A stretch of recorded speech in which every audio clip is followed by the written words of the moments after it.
7 मधून गीतांजली अनंत पगार ह्या अपक्ष म्हणून निवडणुकीच्या सामोरे जात आहात। नमस्कार गीतांजली मॅडम साहेब। नमस्कार। बरं, काय सांगाल, तुम्ही निवडणुकीला सामोरे जात आहात, आज तुम्ही प्रभागात फिरत आहात, तुम्हाला प्रभाग कसा वाटतो? हवा तसा आणि हवा तेवढा विकास प्रभागाचा झाला आहे का? हे बघा, माझे मिस्टर अनंत पगार हे गेली 20 वर्ष लोकांच्या सेवेत कार्यरत आहेत। आजवर त्यांनी लोकोपयोगी अशी भरपूर कामं केलेली आहेत। मग ड्रेनेज लाईन असतील, औषध फवारणी असेल, फडके मैदानमध्ये त्यांनी भरपूर काम केलेले आहे। तिथला त्यांनी पूर्ण कायापालट केलेला आहे, त्यातही त्यांचं योगदान होतं।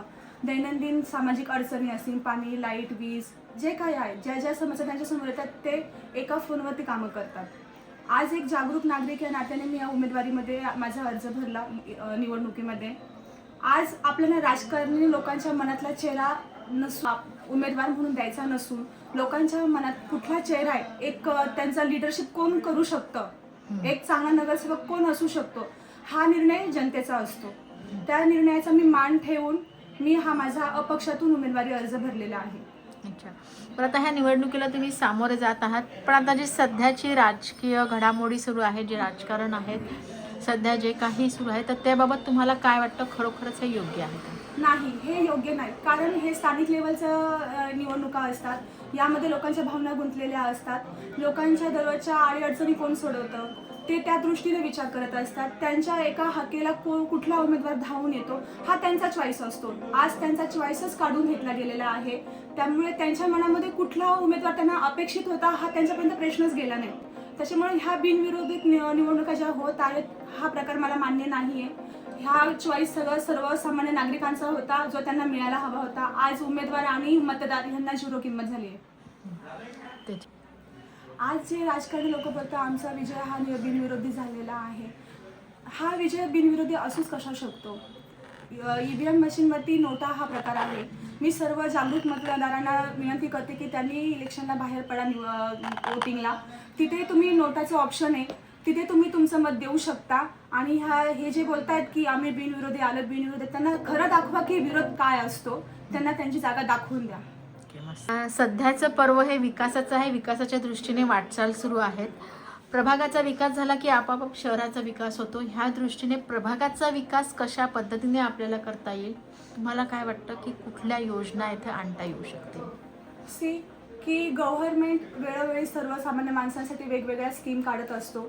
त्या फक्त प्रॉब्लेम काय होतो की मध्ये जे लोक असतात, राजकारणी म्हणलं तरी चालेल, जे मध्ये त्यांचं कामच दुवाचं असतं की गव्हर्नमेंटच्या स्कीमा ॲज इट इज लोकांपर्यंत पोहोचवणं। ज्या त्यांच्या फायद्याच्या स्कीमा असतात त्या सर्वसामान्य नागरिकांपर्यंत पोहोचत नाही, त्याच्यामुळे त्याचा फायदा हा नागरिकांना होत नाही। त्यासाठी जर मला काही करता आलं तर मी नक्की तो प्रयत्न करेल। कारण गव्हर्नमेंटचं कामच आहे की लोकांचं हित जोपासणं, आणि ते जोपासत असताना मध्ये खूप अडीअडचणी येतात।